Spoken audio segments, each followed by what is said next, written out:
cherished listeners. Well, Dr.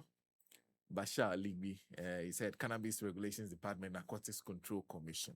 We've been having this conversation back and forth. The first time we're having somebody from the department that controls cannabis in Ghana join us in studio to have this discussion. We've had discussions on legalization, whether it's a good idea. What are they legalizing? Does that mean that we can grow the thing now and everybody can smoke free of charge? What does all that mean? I remember we had many questions. So now that it's here to help all of us. Look, I hope you're well. I'm doing very well. Yes, Thank you, yes, sir. yes. How is Nacoc? Oh, well, Nacoc is Nacocing. We are doing well. We are doing well by God's grace. Ah. I think we've been happy for the past 1 year. So Mhm. we're on the right path. Great. Preparing to implement the cannabis program. Okay. Now, first, let's start with this legislation. I'm sure you heard all the debates that happened when this legislation was initially talked about, mooted.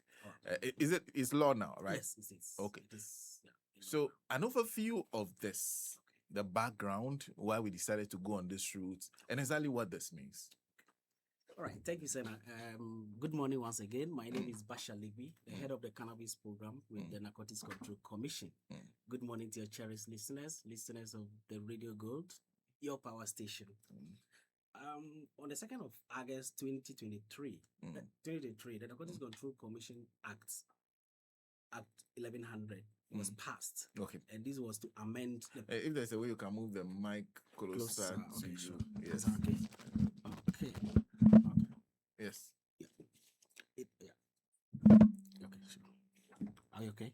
Yeah. Great. Okay, so it was passed to amend the previous act, which is the Act 1019. Okay. So there was an Act 1019. 1019, yes. Okay. And this was to reinsert the Section 43, which was struck out. Okay. For procedural reasons. Okay. You know, the case was, I'm sure you'll be familiar with that case. It was the Supreme Court struck the Section 43 out, and it was sent back to Parliament to go through the process. You know, and finally the law was the Amendment Act came out, which is the Act 1100. Okay. And with this Act 1100, there was a need to come up with the regulations that will implement the Section 43.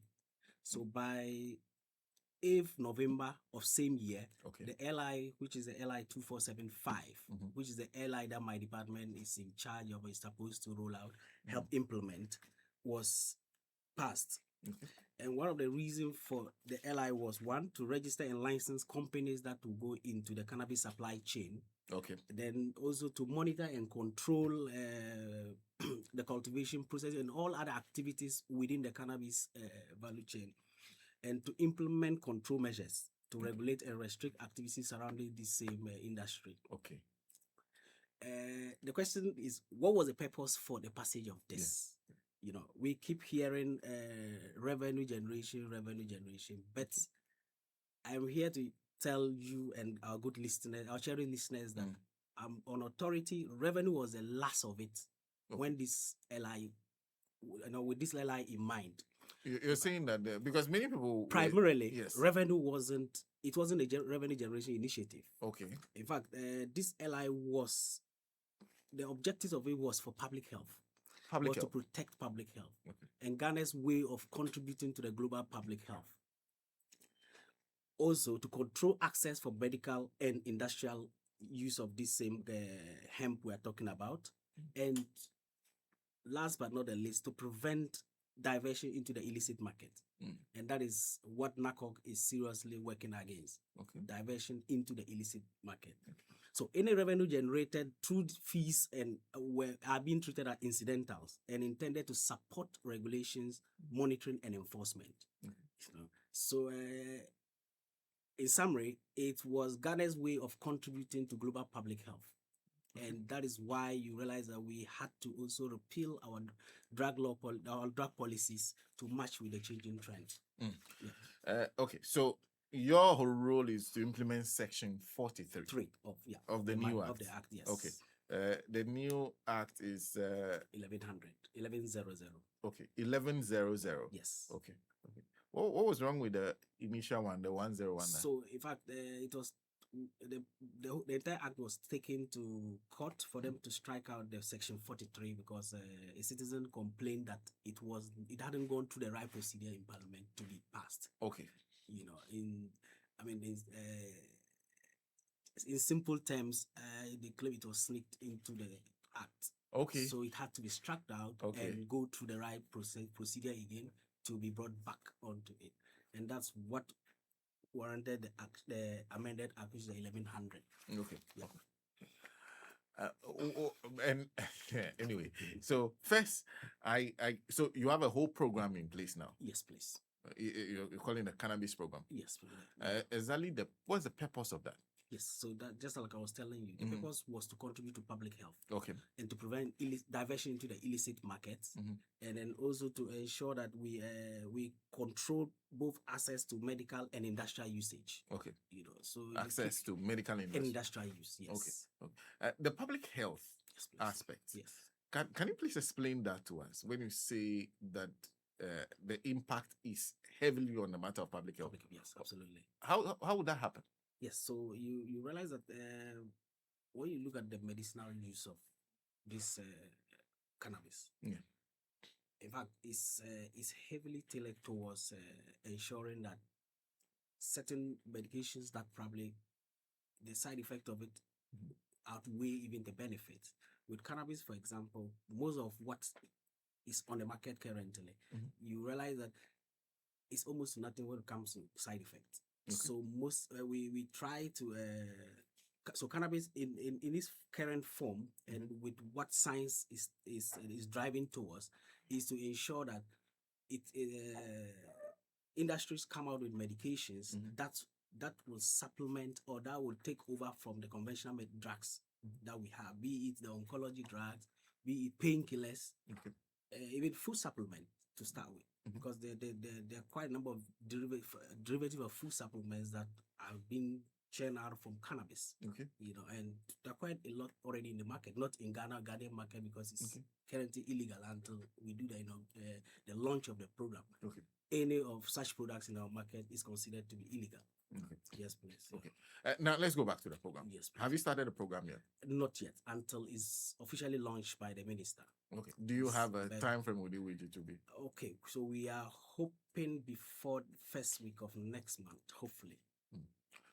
So when you launch it and it starts, yes, what will happen? What are the steps that you have to take? Because then you're talking about licensing. Yes. Okay, so take us through the licensing regime. Okay. Who qualifies and the types of licenses that are available. Okay, so let's look at the various type of licenses that is available. So we have licensing for cultivation, and that's what is creating all the excitement out there. Almost everybody is looking at the cultivation, but there are more you can do in the industry than just cultivation. Okay. In fact, I will say the cultivation is actually the hardest part of the value chain. Okay. The most difficult part. The most difficult part because the standards are high. Okay. The rules governing cultivation is so high. I see. So to really go into that, you must be up and doing, be it expertise, financially, and I mean you should be able to abide by the laws governing cultivation. Okay. You know, we also have breeding. Those who just go into breeding. Breeding. Okay. The seedlings. Okay. And the cultivars and sell to these cultivators to do. There's a license for that too. Okay. We equally have processing license. And with the processing, I mean, that's another very important license we are looking at. With the processing license, those who want to go into maybe manufacturing, construction equipment, those who want to go into textile, those who want to go to the medical side and pharmaceutical side, we have products in the market that have from cannabis, from painkillers to medication meant for epilepsies, medication used in oncology, and then medications and other food supplements that are all coming from this. We have very good medications that are for people with insomnia. That is people who find it difficult to sleep. And there are cannabis-based products to that, which is CBD dominant. You know, we also have a license for export. Those who want to export the extracted oils out or the finished product Okay. Though as a regulator, we will want to encourage that we harness all the value chain here to retain all the jobs here instead of them taking the raw material out. We would want to encourage that if you have the capacity to set up an industry here, you should come and rather do it here. Employ our people, do the extraction here before exporting the finished product out. We also have the law also allows us to give people license to do laboratory. Unlike before, maybe in fact we are the regulator. Even if we have our own lab, we cannot be our own judge here. So the law allows that we give individuals license to have their own laboratories where these same farmers can go and test the product they produce just to ensure that it stays within what the law prescribes. Then there's also transport. The law mandates that you cannot just cultivate and then put the cannabis in any form of truck. You can't put them in your car boot, neither can you just put them at the back of your car seats and move them from point A to point B. So transport will be prescribed? Transport, yes. So there's a provision for transport licenses. And with that, there are specialized vehicles with certain temperature control you will require. So license will be given to individuals who would want to go into the transport business. That's logistics. Storage facility. The Mother Act, which is at 1019, sections of it has it that if drugs are found in your premises, your premises may be liable for confiscation. But with this regulation, cannabis cannot be stored in just any place at all. So you need a license location, a license facility to be able to store these cannabis. So cultivators, exporters, those who will be buying from these, they will need to store them somewhere before finally taking them out. So people those who have warehouses would want to take advantage of this and then apply for such license. And this is just to receive products into the house before it's been, that's what it serve as transit point. There's also sales and distribution. The factories that will go into processing, they will need to sell these finished products they are manufacturing. So people will have to come. Some other people will also need to come for a license that will allow them to distribute this and sell to the general public. Advertising and promotion, where your station comes in handy. If I have a company and I manufacture a product and claim product A does so and so, I need to sell that to the public. I'll need to approach a station like yours to advertise on my behalf. So the owners lies on Joy and Radio Gold to ask me for a permit from Nacoc. I mean, that gives me authorization to advertise such a product. So there's a license for that too. That's advertising and promotion. Then there are quite a number of people out there who claim authority over this same cannabis program, who wants to teach other people about cannabis and all that. We feel like there's a need to regulate such people. So we categorize them under promotion. I'm sure you might have heard some time back somebody even set up cannabis university, for example. So things like we cannot, we live in a country governed by laws. You can't just allow people to go out there doing what they like. So cannabis, so anybody going into promotion must equally be regulated in that space. Most importantly, research and development. In fact, both the academia and then the pharmaceutical industries, we will encourage that they go heavily into research, invest heavily into research, so that we could have benefit, we could get all the benefit retain all the benefit from cannabis here. I see. That's a lot. There's so many licenses. Why such a strict regulatory regime? Oh, so you are not done with the license? No, I'm not done. So no, in fact, the license, yes, I'm done, but I'm going to touch on the qualification. Who qualify? Every Ghanaian above the age of 18 is qualified to take part in this program. Every Ghanaian above the age of 18 is qualified. Qualified, yes. So you must be a citizen. Or you must be a legally permanent resident in Ghana to be qualified. Because we have a number of people who are residing here illegally. They don't have status. So such people, though they are here, but they are not qualified to take part. So you must be legally permanently resident in Ghana. Or if it's a corporate body, you must have at least 50% Ghanaian shareholding. Or in effect, majority of your directors should be Ghanaians. So this tells you that this law was actually enacted to serve the interests of Ghanaians, not for individual interest. I see. Yes. Very interesting. Yeah. I was coming to ask why the strict legal regime, because I realized for every step of the way, Yes, you need a license. absolutely. Why? We are dealing with a controlled substance here, and being a controlled substance, there's a need to put measures in place. You don't want to relax right from the start. Okay. And you and I, you are aware of what is happening in the mining sector. We do not want to repeat such mistakes. Okay. Yes. So right from the beginning, we need to really put our feet down and then ensure that this is done and done well. I see. Yeah. Take us through an application process. How do you do it? Very well. Sana, we are almost finalizing with the portal. We are at this testing stage. Okay. Awaiting the launch. So in fact, the good news is that there is an online portal where you can comfortably sit in your house to do the application. Okay. So you open the portal. You create a profile for yourself.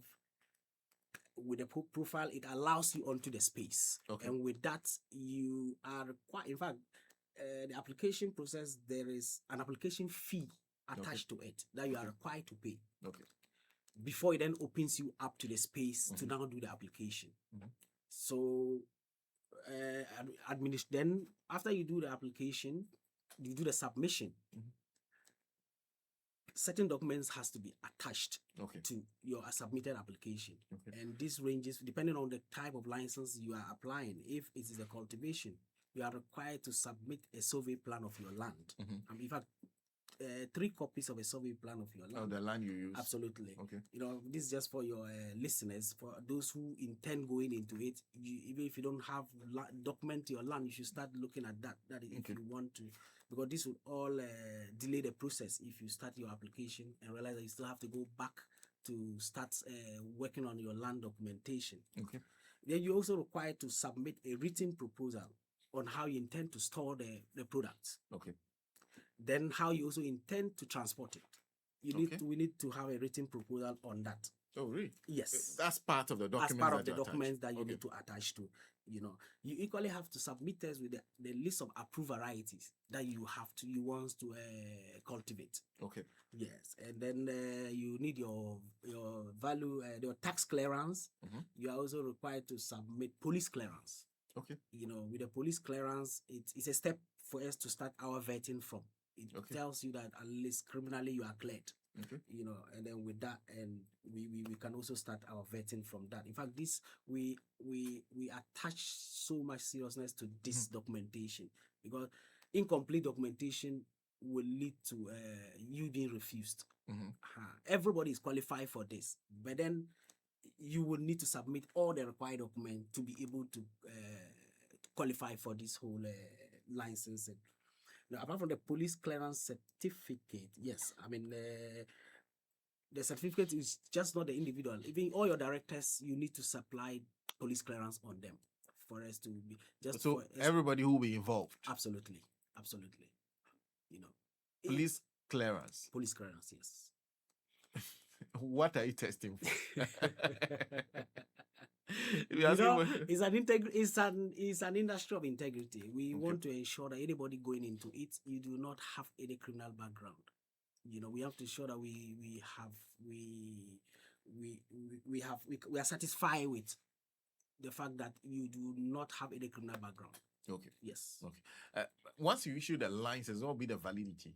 Okay, so license is valid for 3 years. Okay. And with that 3 years, there's an annual renewal attached to it. Okay. In fact, almost all the licenses for 3 years, except the breeding and that of the research.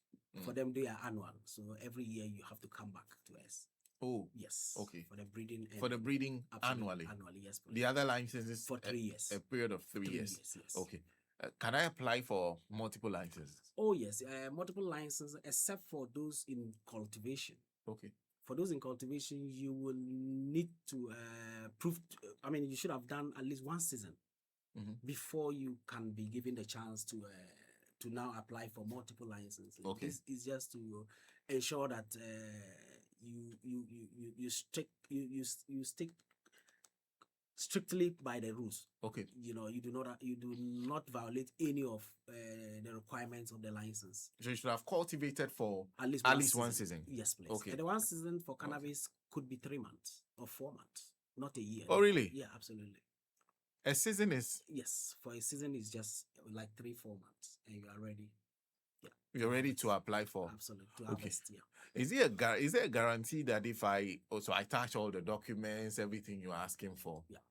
Is it guaranteed that I would get the license? Oh, once you attach all the necessary documents, okay, and they are duly verified, and all the information that you supply to us has been verified to be what it is. Yeah, there's nothing should stop you from getting the license. And in what circumstances would you refuse me a license? Oh, there are several circumstances. The law allows us to refuse you the license. One is about the fact that if you supply us with wrong information with the aim of misleading the commission, the law allows the minister to reject the license outrightly. Okay. Yes. And then there is also if you fail to upload all the required documents. Okay. In fact, if you fail to apply, even though we have notified you that you need to supply us with such information. Okay. And in notifying you, we will do that about 3 times. Okay. And if you are not able to supply such information, we will your application will be rejected outrightly. In fact, if you also do not provide sufficient information, that will enable us arrive at a decision on your application. Your application will equally be rejected. Okay. So, or if somebody petitioned the minister that, send us application, I have an issue with it, and so this and that, and then we do our own verification and find out that indeed that is true of you. It is an information you concealed from the commission. Yes, the law also allows the minister to reject. Okay. Not to give you the license. Yeah. Ultimately, the minister is the last person to sign off. Absolutely. If he doesn't sign off, you are not. Absolutely. Your license will not be issued. Absolutely. He's the custodian of the license. Yes. The Nacoc is under him. So, yes. But that's the Minister for Interior. Interior, absolutely. I also realized you were talking about fees. How much would a license cost? Okay, so the fees and charges has been approved by Parliament and is currently yet to be published by Assembly Press. Okay. And of course, the minister is the custodian of the licensing until he comes out to do the official launching. We don't have the authority to release any information for now on that. Okay. So right after the launch, everything will be made public. I see. And the fees, will be out there. So they'll put out the fees. Yes, the fee structure. Okay. Yes. Once you launch it. Once we launch it, yes. Okay. Are you working with third parties when it comes to the licensing? Absolutely no. In fact, third party. That's another headache we have all the time. A lot of people out there deceiving the potential licensees that they represent Nacoc and all of that. You've had complaints. We've had quite a number of complaints about such incidents. In fact, I'm here to tell your cherished listeners that Nacoc has not been. We have not issued license to anybody. Neither have we engaged anybody to act on our behalf. In fact, with this licensing, intermediaries are not to be entertained with by the commission. When in doubt, consult Nacoc. Nacoc, we have opened our doors for potential applicants to approach us. If you need any information about the program, we have our numbers, we have our email address out there, and the commission's headquarters is just closer to Alliance Française. You can approach the commission to clear all your doubt regarding the program. Okay. Yes, please. So do not entertain anybody who is out there to deceive you and take your money. Nacoc, nobody is acting on behalf of Nacoc. Nacoc has not authorized anybody to act on his behalf. So you come directly to the commission. Once you are a Ghanaian, you're already qualified. Do not allow anybody to make you feel you cannot apply and get the license. Everybody irrespective of wherever you are. Once you're a Ghanaian, you are qualified to get a license. Just apply, attach all the necessary documents, pay the required amount when the official fee is out, and the vetting will take place. And if you are qualified, you'll be granted a license. There's a question of monitoring because I have told you that I'll grow because you said I should attach details of what I'll grow, this particular strain I'll grow. So I give you the details. Then I go and take some wild this thing from somewhere. Yes. How would you monitor to ensure that at any point in time what is being grown is what you prescribe? Exactly. So in fact, we intend treating our license holders as family. Meaning that once you get a license, you have started a relationship with Nacoc. Okay. And it's in perpetuity, depending on how well you behaved within the law. Okay. If you stuck by the rules of the game, you will enjoy your business well. But if you want to use a licensing as a means to divert into the illicit market, then you have Nacoc enforcement team to contend with. Okay. When it comes to monitoring, if I right from the seed sale tracking and your documentation, we start with you from that end until you harvest. Oh, okay. So we are with you all the time. And plant is not grown today and harvested tomorrow. It's a period. So we would have had records of all what you are doing on the field until you leave the scene. Okay. Yeah, that is until you harvest. And then so immediately the person starts growing. Submitted on it. Yes. Immediately the person grows. Even where you get the seeds, Nacoc will need to know where you are getting the seeds from.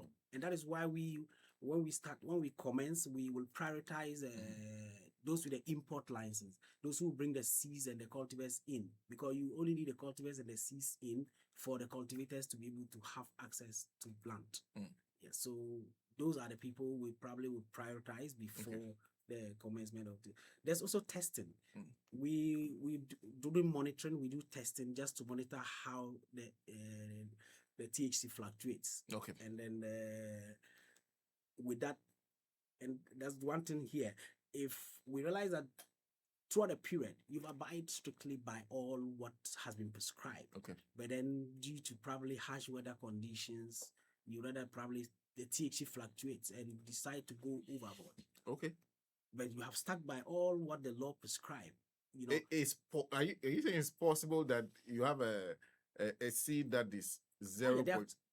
Might go up. Oh yeah, there are quite a lot of factors that can flare the THC up. Oh yes, be it and that's even where other requirement that I should have added your security protocol. Okay. How you protect your farm. Okay. It's also going to be factored in as part of the requirement. Okay. Because anybody doing the illegals within 5-kilometer radius, the wind can blow this onto yours and probably contaminate it. So with that exchange going on, it will affect the THC. Okay. Yes. So these are all considered. So in such a case, your product will only fail the standards.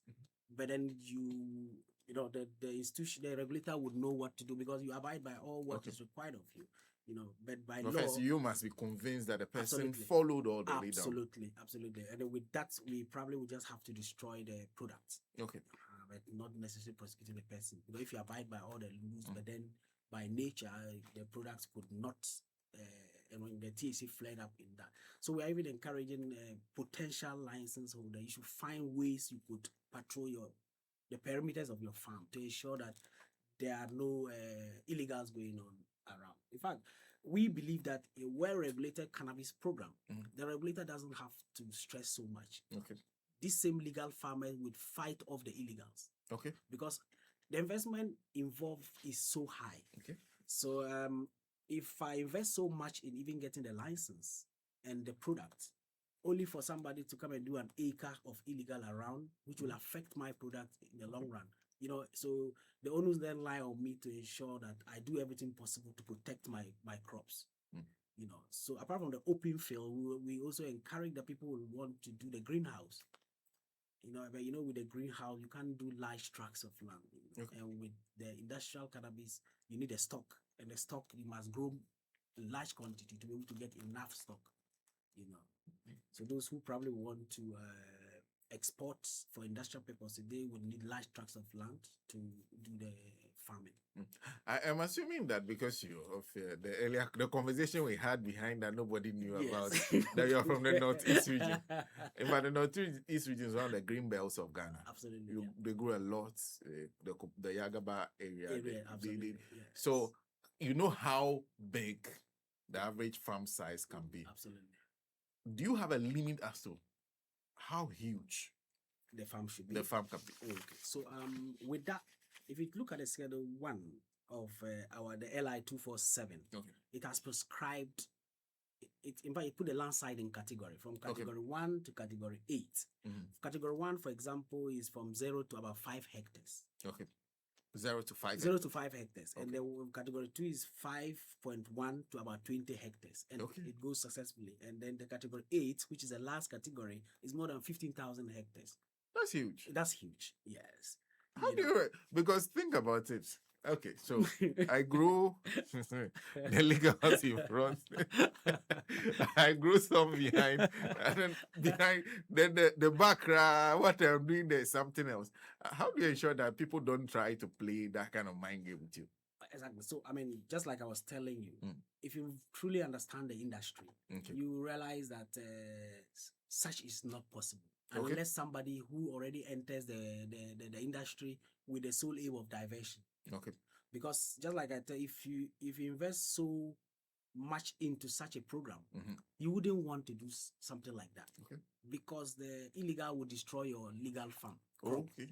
And the regulator at the end of the day will end up destroying it for you. And this system works with what we call the off-taker system or the operator system. The operator system, what it means that you are the farmer. I tell you that, okay, fine. When you harvest, I'll take the product from you. I reside in Europe or America. So I give you specification. The product you are producing for me must meet this specific, these standards. Water level should be 10%. The THC should be this. The hard metal should be this. So as you test, you are finishing your off-taker with this report. So by the time the product is done, the off-taker is well aware of the journey you came. So sending out the product to the off-taker, he knows what he's receiving. It meets all the standards. And mind you, let me even mention that we are through the standard board, we are coming up, the standard authority. We are coming up with national standards to control the space, the cannabis space. So whether your product must meet our national standards before even thinking of meeting your off-taker standards. So, and the way the business will equally operate is that if you export products to Germany, for example, and it happens that it falls below standards, the Germans will not take responsibility of destroying it there. They will return it back to Ghana. And they will return at the expense of the exporter. So the onus then lie on you and I to ensure that the right thing is done. Because you lose so much money in doing the wrong thing. Fine, I may have the money I want to go into cannabis production, but I should try and get somebody who has the expertise to assist me, to guide me through it. So we encourage that at least you should have extension officers to help you to do the right thing. The standards are there. Make sure that you do the soil testing to check the level of the hard metals within, because cannabis absorbs so much hard metals.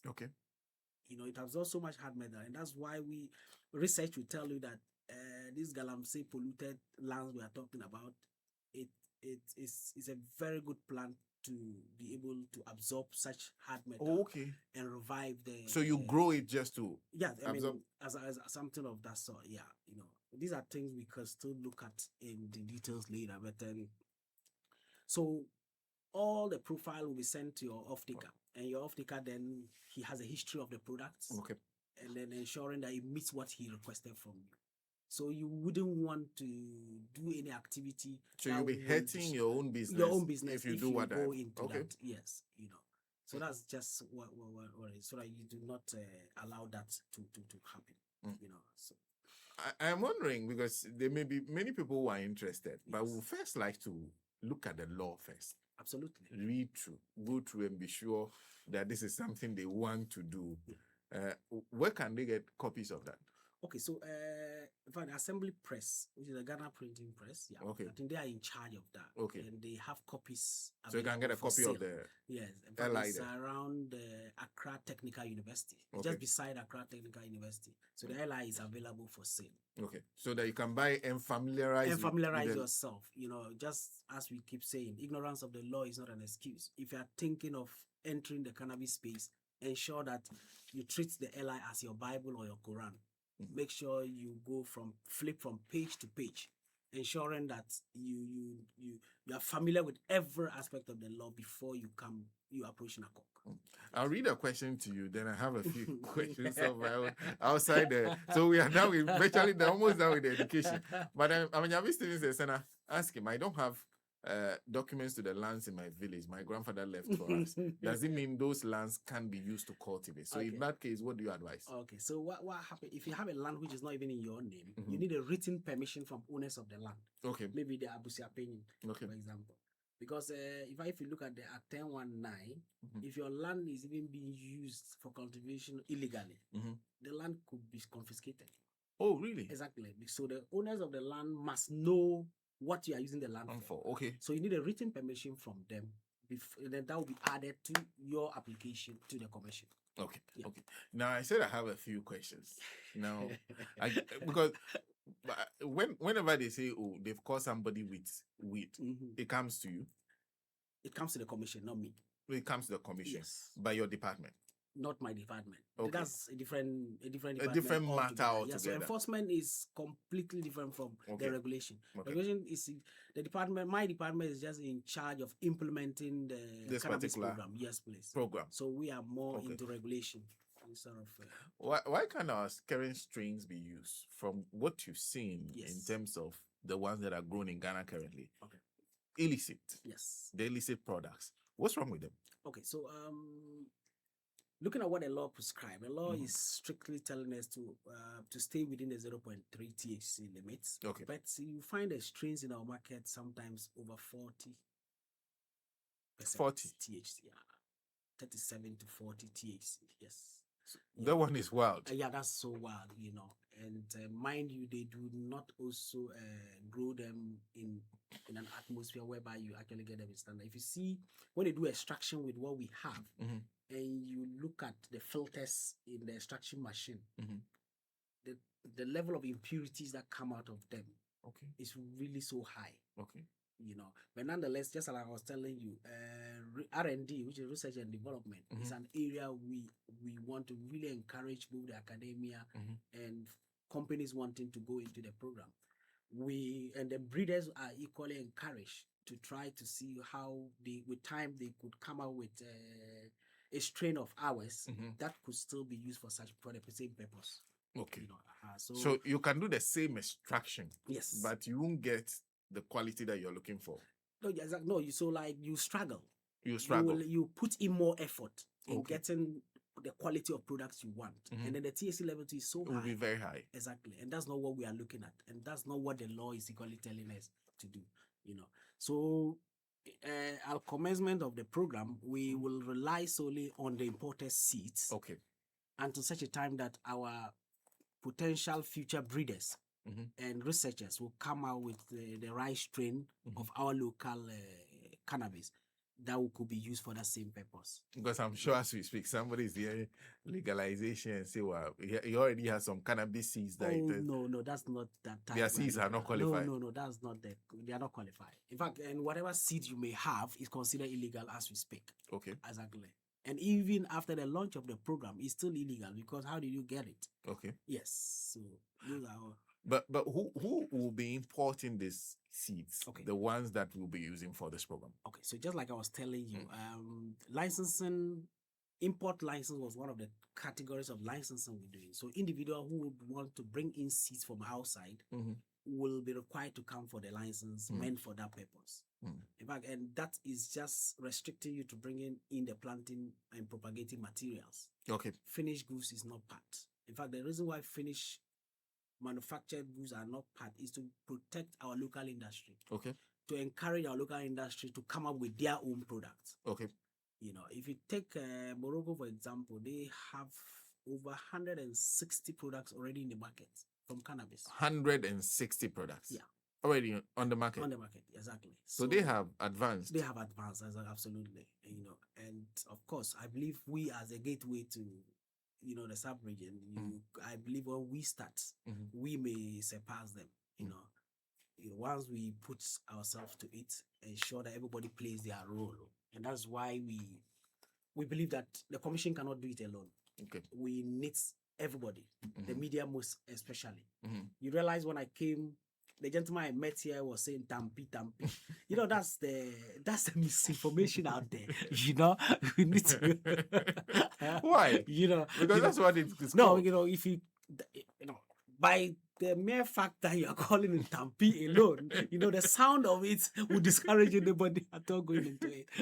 And we've gone past that stage. Okay. This is the stage of implementation. Okay. We have gone past the trying to convince that we need to pass this. No, we've gone past that stage. This is the implementation stage. Okay. Let's look positively towards the future. How do we harness all the benefit from cannabis? How do we retain all the jobs that will come with the industry?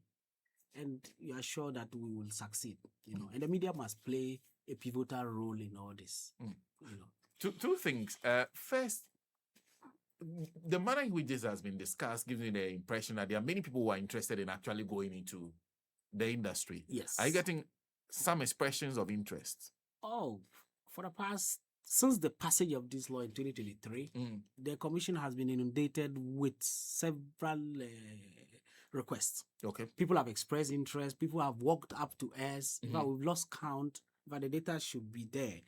But I know we shouldn't have less than 600-700 people that have even walk-in clients. Okay. Yeah, that have expressed interest in the past 2-3 years. Are these mostly growers or people in the entire chain? Okay, so we've had people expressing interest in the laboratory, okay. others looking at processing, extracting and processing it into finished products. Okay. But largely, it's the growers that we see. Mostly the growers? Mostly the growers, yes. Which aspect of the industry would you want a lot more attention to go to for you? Okay, so I think we should leave the growing to the experts to do. Okay. Let's leave the growing to the experts to do, such that they will stick by the standards. Okay. Because you can't continue to invest into it. At the end of the day, the regulator will destroy it because it doesn't meet standard. It fails standard. Okay. So if we allow experts to come in and assist, so I may be a local grower, yes, but I will require somebody by me, an extension officer, just like what Kokobot is doing, okay, to help me ensure that I get the right standards of the product. So leave it to people who know what they are doing. Who know what they are doing, exactly. And then let's focus on other areas. Just like I was telling you, there's transport, there's warehousing, there is export, import, there's laboratory, there's processing. So we can do, there's so much you can do into this whole cannabis space. What's the potential of this industry that we are looking at? It's big. The potential is huge. But just that we must ensure that the law works. It must be properly guarded and regulated. Properly guarded and regulated, absolutely. And that's what I was telling you. You know, Ghana being, the gateway to Africa, you realize that we are the first in the sub-region to even embrace this new trend of changing our drug policies, And I believe we must focus on always being the pioneers in everything we do. So that's why I was pleading that as stakeholders, we should all ensure that we do our part to ensure that this thing succeed. Okay. Because if we do not succeed, we will have our neighbors to we will have our neighbors would not be happy with us. Because means that there will be that influx out there. The illegals will continue to go out there in numbers, in droves. So anybody who is thinking of diversion, he should not even try coming into the space. Okay. We want diversion to where? Diverting it into the illicit market. It can be used for that. No, but what I'm saying, diverting into the illicit market, you come for the license, but decide to go and grow something else. Yes. Okay. I always say the difference between Galamsey and smuggling mining is a paper, for example.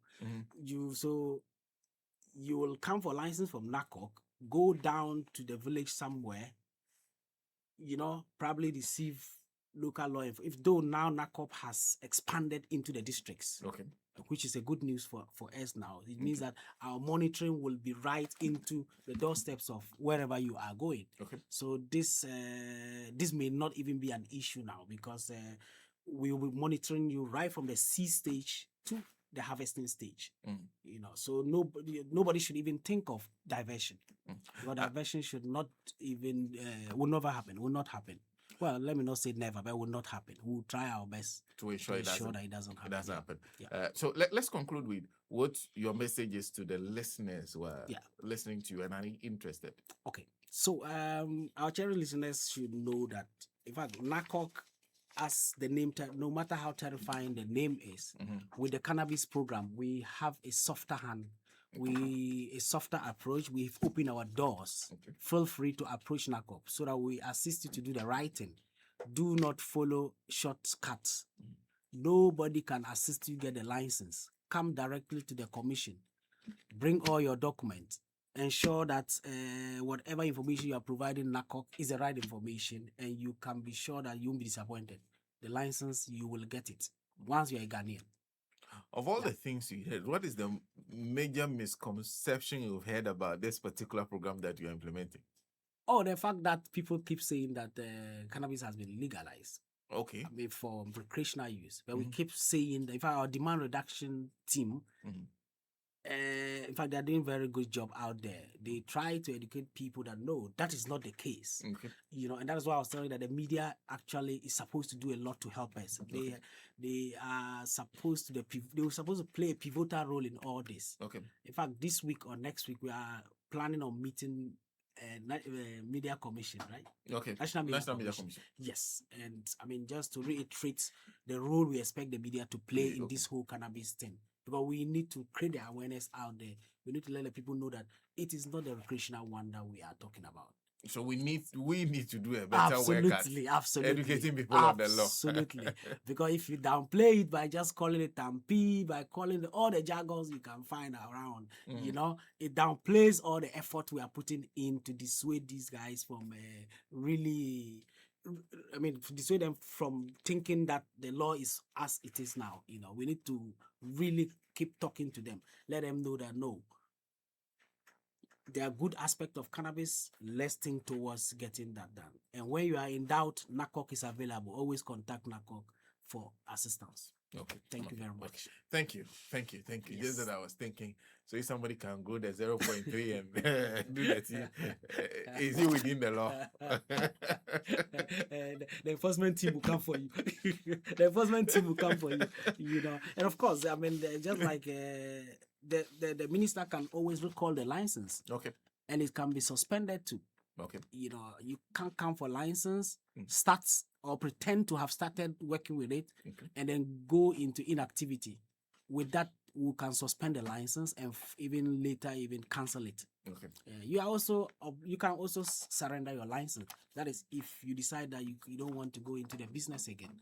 You can give up your Yes, you can give up your license, but you cannot transfer the license to somebody. Yes. Well, Dr. Basha Ligbi is head Cannabis Regulations Department, Narcotics Control Commission. He is heading the department, has the job of implementing this cannabis program.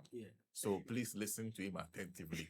I hope you understood what we were talking about, because nobody miseducated you. You have miseducated yourself. I wish you all the best. I wish you all the best, Doc. Yes, but so we have our we have our phone numbers. Yes. So the department has phone numbers that when you call, you get them directly. You can speak to the officers directly. They will help you with all your concerns, and then probably guide you if you have to fill the forms online. Yes. This number is 0292 605 251. 0292 605 251. We also have a toll-free number, which is 0800 307 307. 307. Okay. 0800 307 307. Okay. Or if you are fond of sending mails to, you can send mails to crd@ncc.gov.gh. Okay. That's the Cannabis Regulatory Department. crd@ncc, Narcotics Control Commission.gov.gh. Okay. Yes. Thank you so Wish much. all the best. Thank you so much, sir. Senna. We'll be with you on this journey. Yes. Yeah, I'm sure you will receive an invitation from us soon. That's our guest on the show to conclude today's show, Dr. Basha Ligbi. Well, we're back tomorrow with another edition of the Gold Morning Conversation. Do make a date with us. Up next is DJ Kofi on the Mid-Morning Show.